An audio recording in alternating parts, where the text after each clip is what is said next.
sejam todos muito bem-vindos para mais uma edição, nossa segunda edição do Ozoncast, direto aqui do CIOSP, Congresso Internacional de Odontologia de São Paulo, o maior congresso de odontologia do mundo, sabia, Guilherme? Eu imaginava. Grandioso! E nós estamos aqui, a Filozon aqui, trazendo as novidades, assim como as maiores empresas do segmento de odontologia, harmonização facial, trazendo novidades, tecnologias, insumos e tudo a esse mercado.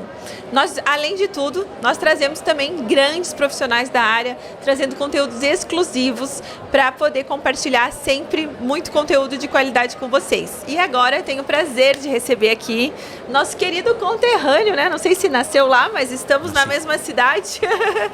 Dr. Guilherme Catani, que é um advogado, especialista em direito médico, e hoje ele já é conhecido até aí como o advogado da Hoff, né? Porque ele tem defendido aí muito a atuação profissional de todas as áreas profissionais, não só do médico, né? Que direito médico devia ser direito da saúde, enfim. Então a gente quer te parabenizar, Guilherme, primeiro, por todo esse teu trabalho pioneiro no Brasil, que vem sendo realizado, né? Falando um pouco de atuação profissional, defendendo a atuação de cada profissional, que hoje é algo que as especialidades, elas separaram, né, o organismo, mas o organismo é um só, então eu tenho certeza que em certos momentos você encontra fronteiras muito tênues aí que você não consegue diferenciar, né, o que é de um, o que é de outro, então o advogado tem um papel essencial para ajudar todos os profissionais na sua atuação profissional. Então, eu queria que você falasse um pouquinho desses aspectos legais e da importância de o profissional estar sempre assessorado aí por um profissional da área. Primeiro, agradecer, Letícia, pelo convite. É um prazer estar com você em qualquer lugar. Estar aqui no Ozoncast, estar também ladeado por essa grande empresa, né, também, que pratica uma revolução no mercado como a Filozon. E quando eu falo da minha atuação, do meu trabalho, eu penso muito em duas coisas. Primeiro, na defesa da liberdade, né, das pessoas exercerem através do seu conhecimento, através do seu saber, através da sua potência, né, o bem para o mundo, o bem para os outros, a transformação positiva na sociedade, sem que isso tenha interferências externas e injustiças externas, muitas vezes injustificadas, desiguais ou com interesses particulares, travestidos de interesses públicos, né? Interesses absolutamente privados que se vestem de interesses mais dignos e genuínos. E mais do que defender a liberdade, eu acho que eu combato aquilo que eu julgo como injustiça, né? Não é a classe A, B ou C. Pouco me importa diploma de A, B ou C, o que as pessoas fazem. O que me importa, a bem da verdade, é aquilo que de alguma maneira mexe comigo, né? Vibra negativamente em mim eu observar que profissionais que estudam muito, né? Eu observar que classes que muitas vezes têm as mesmas disciplinas formativas do que as outras, às vezes fazem as disciplinas e matérias até juntos nas universidades, diga-se de passagem, muitas vezes não são tão contemplados ou são contemplados de maneira diferente pelo sistema como um todo. Não só pela justiça, mas pela vigilância sanitária, pelos órgãos de classe, pelo órgão do judiciário e por todos aqueles que representam o Estado. E por isso, exatamente por esse fato, pelo fato da norma ser uma norma ainda em processo evolutivo, pelo fato da estética ser uma área nova em comparação com as outras, né, especialmente a harmonização nessas classes, pelo judiciário, pelo sistema, pela cultura ainda não ser uma cultura transparente e clara em relação ao que cada um pode fazer, isso torna ainda a atuação de todos os profissionais nessas áreas uma atuação insegura. Uma atuação, de certa maneira, num solo arenoso, né? Então, ora pode, ora não pode, aí chega uma fiscal da vigilância sanitária que não tem a mesma noção de o quão atualizada está a norma naquele sentido, aí a pessoa recebe uma notificação da outra classe, aí chega um paciente que não imaginava que aquele profissional pudesse fazer aquilo, então eles vivem sempre sobre essa ânsia, né? Essa ânsia de insegurança, essa ânsia de competência, essa ânsia de em que momento que o Estado de alguma maneira vai frear ou me impedir ou me punir.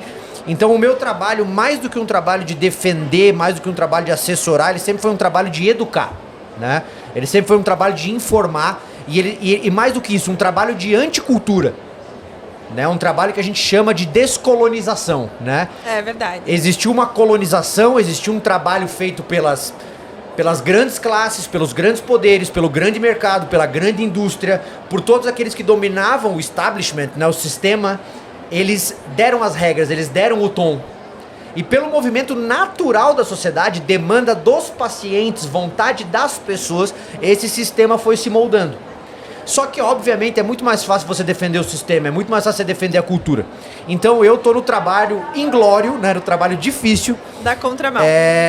De alguma maneira, representar aquilo que eu acho certo. Que, coincidentemente, é a contracultura, muitas vezes, é o antissistema ou é aquilo que foge do padrão. Mas eu me sinto muito orgulhoso por isso e não pretendo parar tão cedo. Ah, isso é muito bom, né? Porque a gente precisa entender que o mundo evolui, né? E as competências evoluíram, as áreas de atuação evoluíram, mas as leis às vezes não evoluíram, né? Então, o mundo caminhou muito rápido, mas as nossas resoluções são antigas, a gente está preso a resoluções que não fazem mais nenhum sentido hoje em dia, mas que o sistema acaba se aproveitando, como você falou, entre aspas, desse aspecto, né? E como você vê, então, hoje, dentro desse contexto, como que a ozonioterapia entra nesse cenário? Bom, assim como outras terapias, não só complementares, mas terapias em geral, com capacidade curativa, capacidade regenerativa, capacidade embelezadora, que, de alguma maneira, elas não estão inseridas há muito tempo dentro dessa categoria sistema, elas vão passar por situações sinuosas. É aquela estrada que a gente anseia chegar no destino, porque é um destino maravilhoso, mas é uma estrada que a gente pega bastante curva, é uma estrada com blitz, né? É uma estrada com buraco. A gente sabe que do outro lado tem uma coisa que a gente conhece, tem uma coisa que a gente já usou, tem um destino que a gente já foi. A gente tem amigos lá, só que para isso a gente tem que passar por essa transição, esse período transitório, que é um período de fazer o sistema, a cultura e todos aqueles que já estavam posicionados e sustentados e se beneficiando disso, inclusive, entenderem os benefícios, entenderem que o que estava em outro momento não é o que vai continuar agora, entenderem que mais do que separar as pessoas por pedaços ou separar as pessoas numa categoria saúde e estética, isso não existe mais, né? Não se embeleza, especialmente a médio e longo prazo, quem não tem saúde. Porque por muito tempo ficou isso separado, né? Esteticista, né? Ou a pessoa que trabalha com estética, inclusive, antigamente muitos médicos, dentistas tinham até preconceito com isso, né? E agora estão aqui estudando, né? Então isso mudou um pouco. Particularmente, eu não sei, acredito que você enxerga parecido, mas eu vejo a ozonioterapia entrando exatamente nesse processo que equilibra tanto a saúde e a estética, como ele traz a gente de volta para a biologia, ele traz a gente mais para perto do que já está aqui e não o que vem de fora, né? Eu acredito muito, estudando, vivendo e sendo um consumidor dessa saúde, não só integrativa, mas essa saúde que volta para nossa ancestralidade, a saúde que volta para o jeito que a gente veio aqui, é a saúde que primeiro para de fazer mal pra gente, para depois pensar em fazer bem pra gente. Então eu acho que a ozonioterapia ela entra com essa visão de multitarefas. Ela faz tão bem para a saúde ao mesmo tempo que ela te cura, ao mesmo tempo que ela te embeleza, ao mesmo tempo que ela é muito mais natural e original do teu próprio corpo do que outros processos farmacológicos que existem. Então, eu acho que poucas coisas são tão modernas quanto a finalidade e a capacidade que o ozônio, de modo geral, tem, seja para finalidade terapêutica que for. Porque o ozônio, ele tem uma ação a nível celular, né? Ele melhora a nossa oxigenação textual, tem várias ações que vão ser importantes para o dente, para a estética, para a hérnia de disco, para a dor lombar, para o pé diabético, e isso acaba causando uma confusão, porque o modelo de ensino que a academia em geral, né, tem, é de um modelo farmacológico. Então, quando entra um novo recurso terapêutico que não segue aquele modelo convencional, como você falou, ele acaba criando essas confusões, né? E a gente precisa brigar, né, para que isso ganhe o seu espaço de uma forma adequada, né? E dentro da harmonização facial, para a gente falar um pouquinho desse tema, a gente tem visto cada vez mais, né, de forma natural, não natural, mas o número aumenta, a gente vai ter um aumento do número de intercorrências e complicações. Então, essas intercorrências e complicações, elas acabam sendo um temor aí para todos os profissionais da saúde, certo? Em todas as áreas.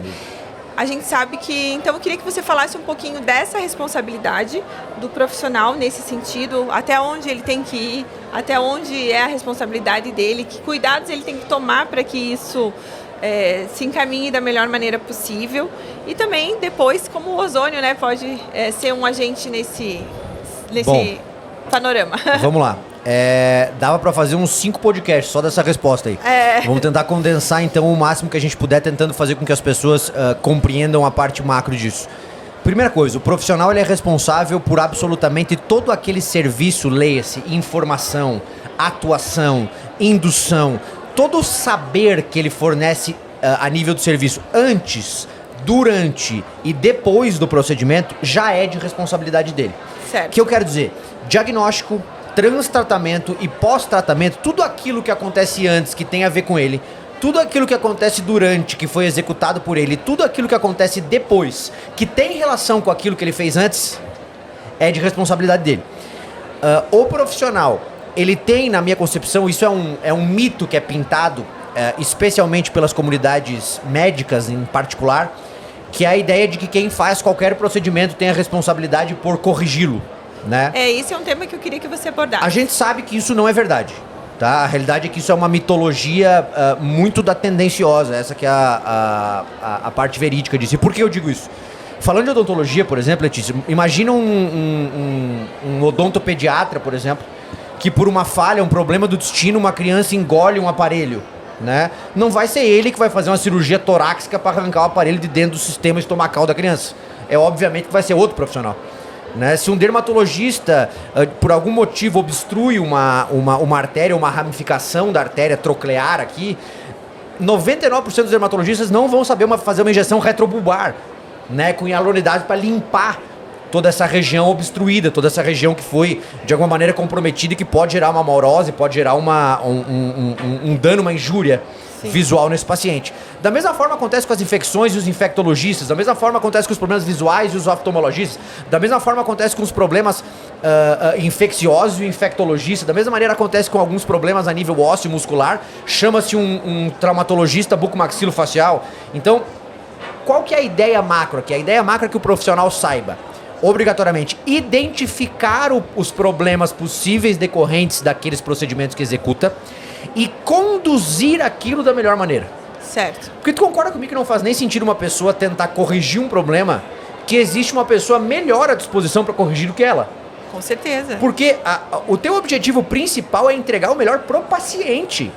E se existe alguém que é mais capacitado que você e que está à tua disposição para executar esse trabalho de recuperação, de regeneração, de melhoria, é essa pessoa que tem que ser acessada. Não você por vaidade ou porque... Imagina, ele vai chegar pro paciente e dizer assim, olha, existe uma pessoa melhor aqui para trabalhar, mas eu vou te dizer uma coisa, eu vou fazer porque a comunidade médica diz que eu que tenho que corrigir o problema. Não, né?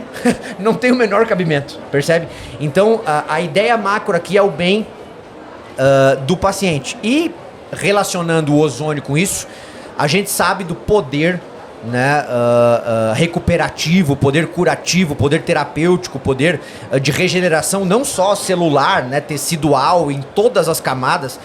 Eu, por exemplo, estava comentando contigo antes do podcast que comecei a passar uma pomada com a base de ozônio para as tatuagens. As novas tatuagens que eu fiz, elas melhoraram no dobro da velocidade do que o tatuador tinha dito que elas melhorariam. Eu já usei pomadas ozonizadas para outras coisas, outras injúrias do meu corpo. A minha família usa também, então eu tô falando do que eu faço. Sim. Dentro da minha vida, né?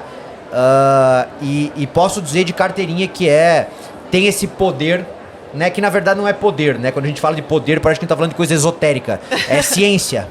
É verdade. É físico, é biológico, é bioquímico, né? Quando alguém me diz assim, não, esse aqui acredita. Eu falo, não é uma questão de acreditar. Não é fé. Não é fé. Né, realmente isso acontece, mas é importante a gente frisar esses conceitos aqui, porque quem está nos assistindo, às vezes tem essa confusão. E eu preciso ponderar uma coisa só para finalizar e concluir esse tema. Quando a gente está falando de procedimentos que são absolutamente seguros, que têm registros dos órgãos máximos, Anvisa, Conselho, norma, mais ainda padecem de uma certa desconfiança por algum tipo de grupo social, ou seja, que tem um grande grupo ou pequenos grupos que ainda tem um olhar fiscalizatório mais rígido, como é o caso do ozônio, seja por inveja, seja por interesse, seja pelo motivo que for, que a gente não vai entrar nessa temática agora, é mais importante ainda você tomar cuidado com os procedimentos que faz. É mais importante ainda você ficar vinculado àqueles tipos de procedimentos, técnicas terapêuticas que tenham respaldo científico, que tenham artigos científicos naquele sentido, que você já tem experiência em fazer. Não se aventure, né? Não use o paciente como cobaia. Isso não só para ozonoterapia, para qualquer terapia. Quanto mais você buscar se aventurar, quanto mais você buscar inovar numa coisa que não foi experimentada, que você não utilizou em outros pacientes, mais você se coloca numa situação tanto de risco de saúde como de risco jurídico, consequentemente. Você tocou num assunto que é bem importante e eu queria que você esclarecesse um pouquinho. A ozonoterapia, como ela é uma técnica muito ampla, a gente tem aplicabilidades diversas de um mesmo recurso para áreas diferentes. Então, vamos dar um exemplo aqui, né? O dentista, ele tem uma área de atuação hoje que está definida pelo conselho de classe, mas qual é a implicabilidade legal da utilização desse recurso numa outra área? Por exemplo, né? Eu quero fazer ozônio. Eu sou dentista, sou habilitado para fazer a aplicação dentro da área odontológica, mas eu vou tratar um paciente que tem osteoartrose de joelho, hérnia de disco. Isso é ou não é permitido? Bom, você entrou em dois macro temas aqui que eles precisam ser relativamente dissecados para que as pessoas entendam. O primeiro, a competência do profissional para atuar naquela estrutura anatômica, para atuar com aquele tipo de procedimento, para atuar com a complexidade, com os conhecimentos, os saberes formativos e profissionalizantes que ele teria para saber fazer aquilo especificamente.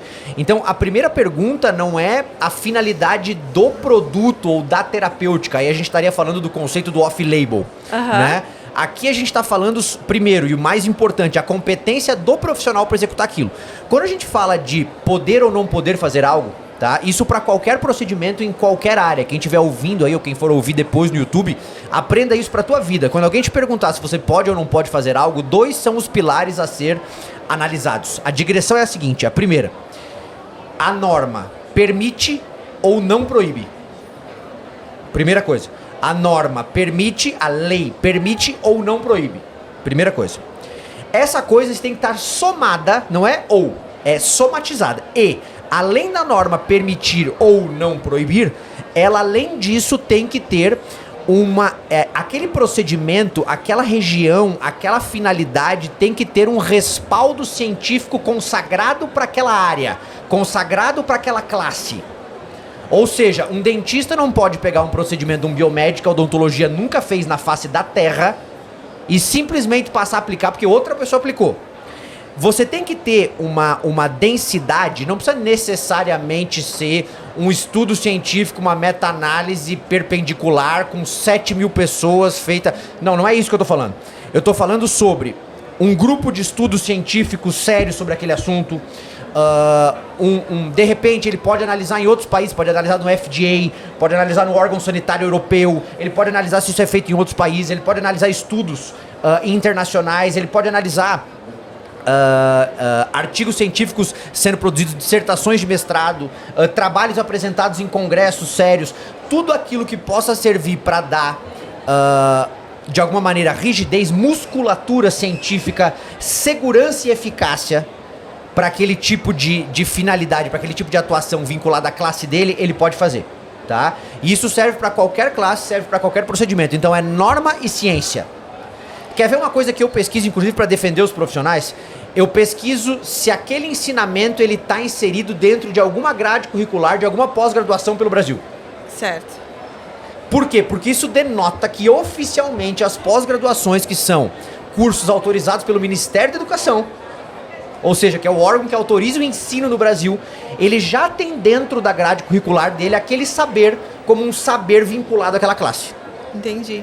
Então, isso significa, por A mais B, que o ministério que rege a educação e o que as pessoas apreendem de conhecimento está dizendo: ok, essa matéria dentro da grade curricular para essa classe é uma matéria permitida. Logo faz sentido que ele faça. Então, norma. E segundo aspecto, que é do off-label, que é fundamental aqui. Quando a gente vai fazer um procedimento off-label, quais os cuidados que a gente tem que ter? Primeiro... essas dicas são muito importantes. E vocês não vão encontrar em outro lugar. Né? Vocês não vão encontrar em outro lugar a não ser pagando. Anota aí. E na verdade, para 99% dos profissionais, nem pagando vocês vão ter. Então, aqui é um aspecto fundamental. Quando a gente fala de qualquer tipo de técnica off-label, a gente não está falando de uma técnica proibida. A atuação off-label é uma atuação absolutamente de consenso já. Se não fosse de consenso, ninguém estaria usando hialuronidase, né? Eu ia falar uma coisa agora, mas não vou falar. Ninguém estaria usando hialuronidase. Então, porque a Letícia me pediu pra ter diplomacia no início do podcast, então eu vou ter. Mas depois eu conto o que eu ia falar depois que acabar o Ozoncast aqui. Então, toda técnica off-label é uma técnica possível. Não existem condições definidas na lei que digam assim, para você poder fazer um procedimento off-label, você tem que respeitar os requisitos A, B, C e D. Isso não existe de maneira literal e descritiva. O que existe? Você tem que respeitar algumas condições que elas vão trazer segurança e eficácia para esse procedimento, ainda que ele não esteja em bula, ainda que ele não esteja no rótulo, ainda que ele não esteja na diretriz padrão majoritária dos artigos científicos. E como que você faz isso? Somando determinadas situações. Somando o quê? Você pega um conjunto de artigos científicos sobre aquele tema. A gente pega o ozônio. Vamos usar o ozônio e a hialuronidase, por exemplo.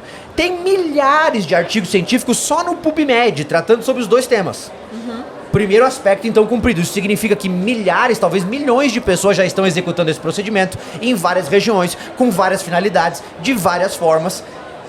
E aqui vem um ponto fundamental. Por que o off-label é tão necessário? Porque é óbvio que o sistema público, seja Anvisa, seja norma, seja Congresso Nacional, seja Senado, seja conselhos profissionais, jamais vão conseguir acompanhar nem o desenvolvimento científico e muito menos o desenvolvimento das demandas sociais. As doenças, as curas, as experimentações, os testes. A vacina foi uma prova disso, né? Então a gente tem que entender que a maneira como o dinamismo social funciona, a maneira como a velocidade das descobertas benéficas e maléficas se dão na sociedade, cada vez mais, né? Cada vez rápido. mais, o Estado não vai conseguir acompanhar. Imagina ter que esperar aquele deputado que nem vai na sessão lá no Congresso ter que aprovar um troço que ele não entende.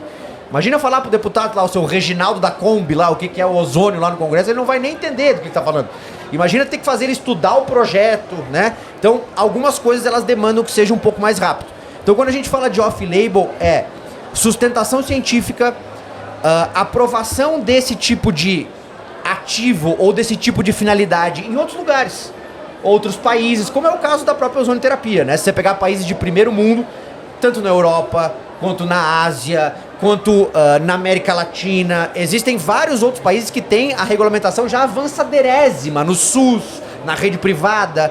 Então, quando você olha a nível macro, angular, mundo, mais a experimentação científica, mais todos os resultados, mais resultados clínicos recorrentes há muitos anos por vários profissionais em todos os estados, mais normas em quase todos os conselhos que trabalham com estética, mais uma lei federal que oficializa. Você não precisa ter na bula para dizer que aquilo funciona ou que aquilo é legalizado, percebe? Então, o off-label se dá, a importância dele se dá por isso. Mas é fundamental que você tenha alguém que seja especializado, competente, não precisa ser eu e nem precisa ser um advogado, mas alguém que manje disso para fazer essa análise regulatória, né, para você ter consistência, segurança e tranquilidade para fazer esse tipo de técnica, procedimento ou mudar a finalidade que está autorizada na Anvisa ou na bula do fármaco. Isso é bem importante porque hoje as pessoas têm muita insegurança, né? Existem confusões entre o próprio órgão, né? Sem dúvida. Tudo depende da interpretação do fiscal. Se ele interpreta de um jeito, de outro, então isso acaba deixando o profissional inseguro. Então, assim como na saúde é melhor prevenir que remediar, ter esse trabalho jurídico, legal, regulatório, enfim, na clínica é também importante, porque a dor de cabeça que vai causar talvez essa etapa preventiva é muito menor do que a corretiva. E não só para o ozônio, né, Letícia? É importante que se diga, a Anvisa emite normas todos os dias. Sim. Os conselhos emitem normas todos os dias, a lei muda a todo momento. Né? Sai uma decisão judicial que muda o cenário todo ou muda parcialmente o cenário a todo momento. Até eu tenho que me esforçar loucamente para tentar entender e acompanhar a velocidade das coisas. Imagina vocês estão trabalhando o dia inteiro em outra área. Então, ter alguém para te ajudar e te apoiar é muito interessante. E eu queria, para finalizar, nosso tempo aqui está acabando. Recentemente, o Conselho Federal de Medicina ele publicou uma resolução, eu não sei exato, falando das competências para lidar na face, né, etc. E aí os dentistas acabaram, né, estamos aqui no Congresso de Odontologia. Explica um pouquinho sobre essa área de atuação e sobre a lei do ato médico, que causa tanta ainda insegurança, né? Então quer dizer que você pede para eu não ser polêmico e me faz essa pergunta no final. Mas o negócio é o seguinte. Primeiro é fundamental que se diga que todas as classes são completamente independentes, uma não depende da outra em nada, né? Não existe uma classe que é hierarquicamente superior ou que dita a regra de todas as outras. As suas classes são competentes de acordo com aquilo que aprendem, aquilo que executam, na teoria e na prática, é aquilo que a norma específica delas dita. A sua lei federal e o seu conselho profissional que delimita e flexibiliza o seu exercício profissional da sua classe. A lei é do ato médico, a lei não é do ato de saúde do mundo, né? A lei não é a lei da ditadura da saúde no planeta. A lei é só do ato médico. Assim como existe a lei que institui a odontologia, assim como existe a lei que institui a farmácia, assim como existe a lei que institui a biomedicina, assim como existe a lei que institui a fisioterapia e assim por diante.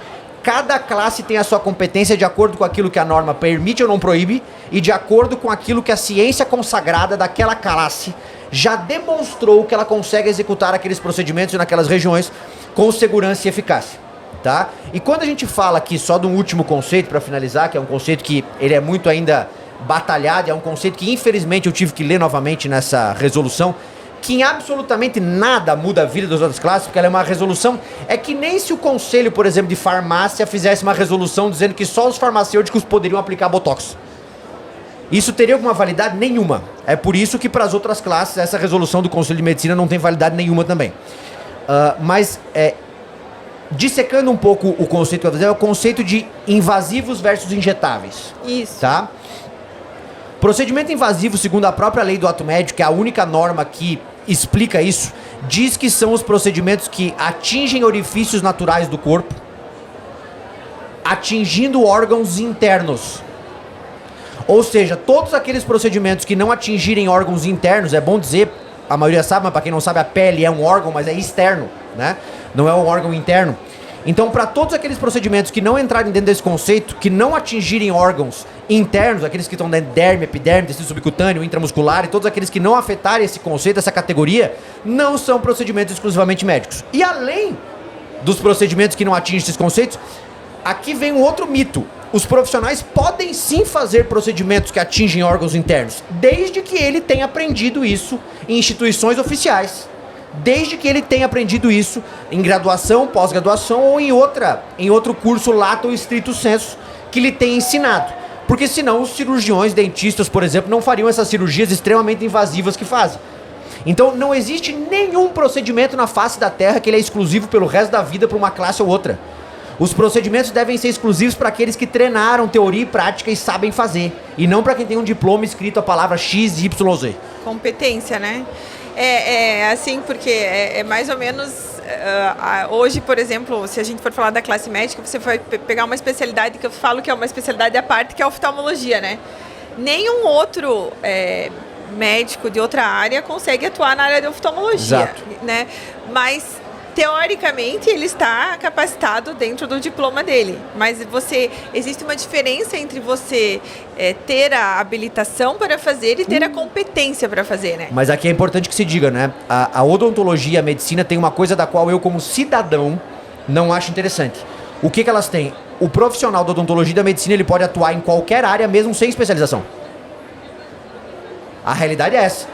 Você não pode se intitular especialista, você não pode se intitular um profissional expert numa coisa se você não for de fato especialista naquilo lato sensu. Agora, qualquer profissional médico ou dentista que saia da faculdade, ele tem a permissão jurídica para atuar em qualquer área, sem que a lei o proíba.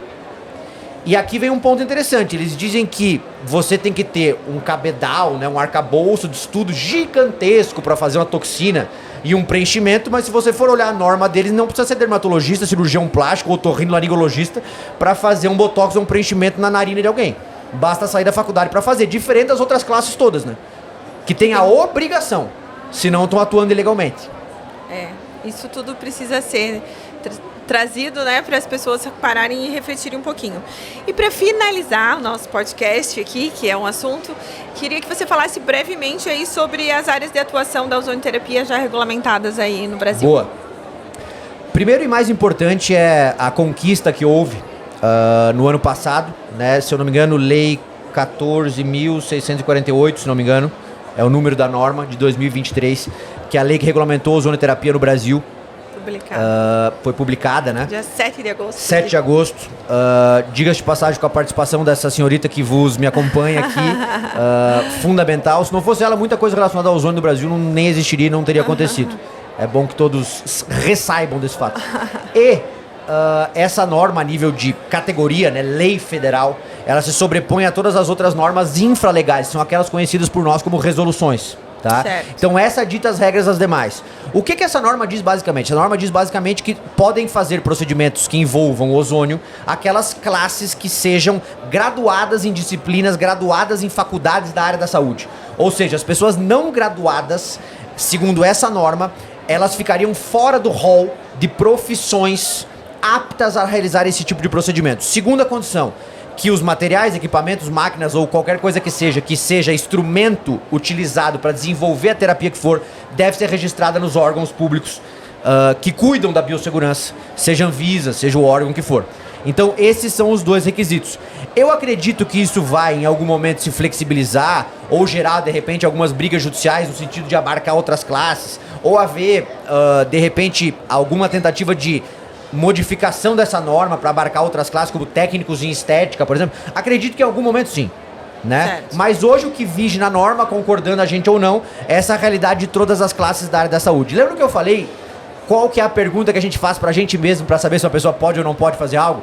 Então, primeiro, se a lei permite. Então nós temos uma lei dizendo que sim, permite. Que sim, permite, mas não basta isso, né? Precisamos de mais uma coisa, que é a ciência, que é a classe, aquele órgão regulador que representa aquela classe, consagrando aquilo como uma atividade daquela classe.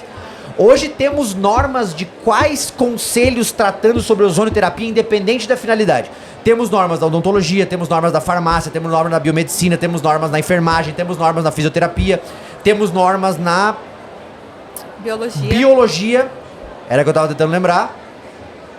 E temos, além disso, temos também as normas do próprio Ministério da Saúde de práticas complementares, que é uma extremamente interessante, tratando sobre todas as terapias, constando inclusive a do ozônio.